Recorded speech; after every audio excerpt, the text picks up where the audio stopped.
for that at a later date.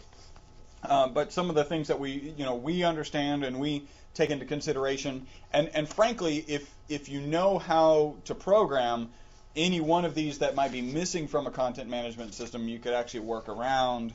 But you would really like to have these built into your content management system. So the first thing that he says, what's the first thing that's on the list? Okay, back to the chart. Title tag, customization, and rules. We have talked about title tags a million times. It's what shows up, and when you go to a website, what shows up in the blue bar at Internet Explorer or Mozilla Firefox. That's the title of that particular page. And we talk about titles all the time. So of course, if you can't individually control the titles of a particular page, you're going to be lacking on the search engine optimization department. The other thing that he makes a point, and this is actually really valid point, to make it easier on you, that is, if say you're going to have a blog on your content management solution, then you would like the title not just to say, to be individually controlled, but maybe you want to insert any blog page actually starts off with saying, eWebStyles blog, and then dash the name of the article. In fact, it should be reversed. If you guys have been paying attention to our podcast, you should always have your keywords first. Yes. And then any kind of auxiliary information that you may or may not want to have. And in fact, we typically don't even recommend you have it. But if it's going to be something simple like eWebStyle blog, then you can certainly have that. And you make a rule so that anything that's in this category or anything that's on the blog actually automatically augments it with that. And so I think that's absolutely a great suggestion. What do we got next? Static keyword-rich URLs. Yeah. So I don't know if you guys have ever been on a website and you look up in the address bar, and the address bar is where you would type, google.com, and you look up there and you see all of this gibberish. %, 1, 2, 3, 4, SEO dash. Blah, blah, blah. Cap, lowercase, cap, lowercase, lowercase, lowercase, cap, X, Y. Okay, so that is typical of a content management solution. And it's also problematic because, remember, Google gives value to the URL. So you want to actually be able to control the keywords that are in the URL. So one example, and really WordPress is a blog. Okay. A WordPress can be used as an entire website, and it's effectively a content management solution. It lacks some of the nuances of other more comprehensive content management solutions, and it still can be used as one. And what it has capabilities. There are like plugins that you can put into it that will actually start using more web search engine friendly URLs. Okay. So if I have an article like in our WordPress blog, WordPress blog, like blue one-armed widgets, when I put that in the title, that also actually becomes the title of the page, and it's also actually the URL. So Google gives a lot of credit to that. That's why we're on the first page for blue one-armed widgets. Nice. We can do more. I just want to throw that out. That's not the only thing we're on the first page.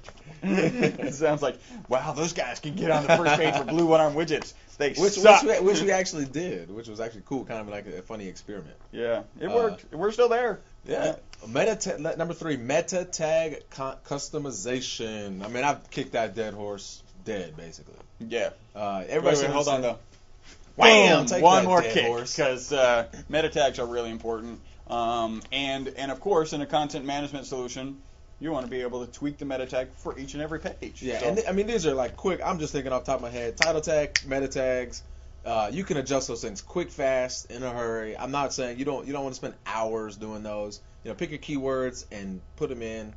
And move on. And there you go. You don't want to. They're not pivotal, and you should change them. And sometimes, remember, we talk about.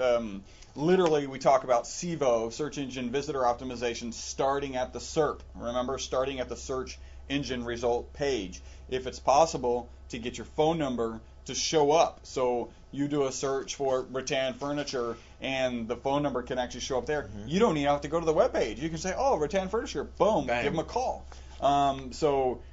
That is often controlled by meta tags, meta tag description. It depends. Google switching on and off, and that's why we get paid what we do, because we're always keeping track of that and doing the right thing for for your company. So meta tag customization, you need to be able to do that.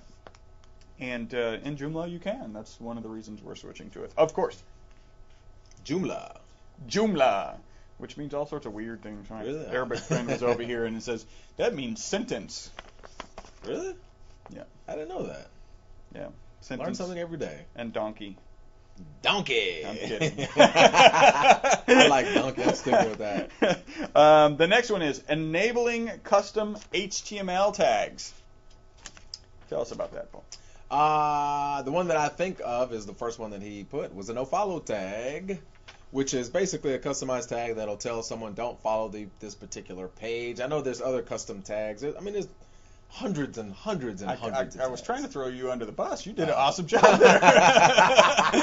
Yes! He's a sales manager. Sucker! He's not the HTML coder guy. And yeah, I like there's header tags and title tags. I mean, there's tons of.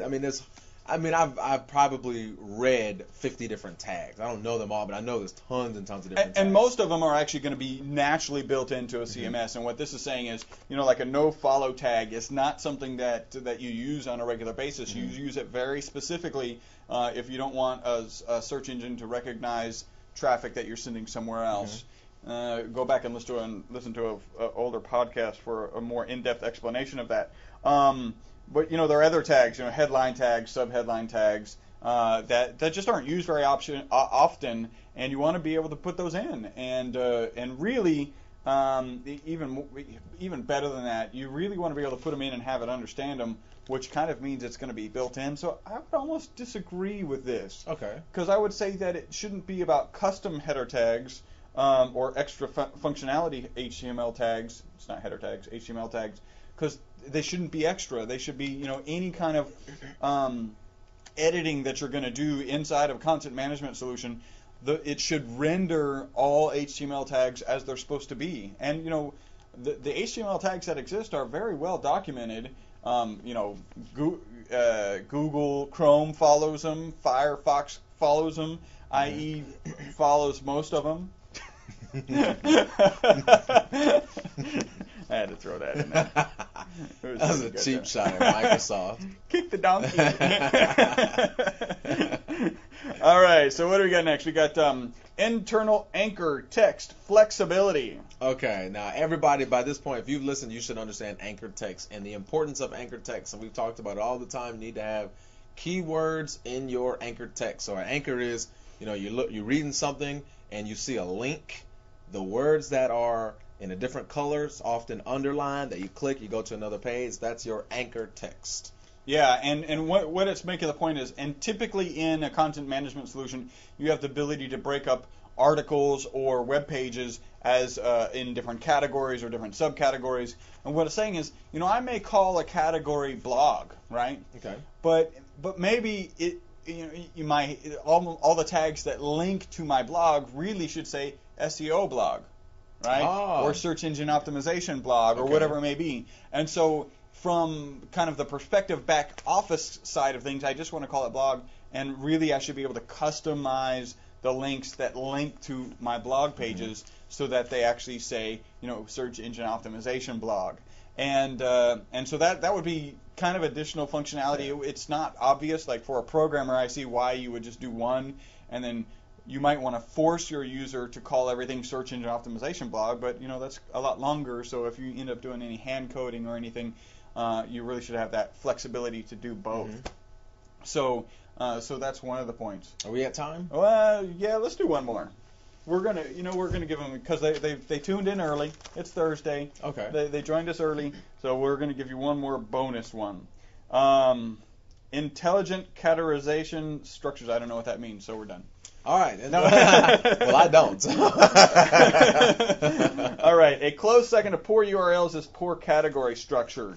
I'm still learning that, because I am still learning Joomla, which has been a fun experience and a difficult, and I'm learning sections and categories. So.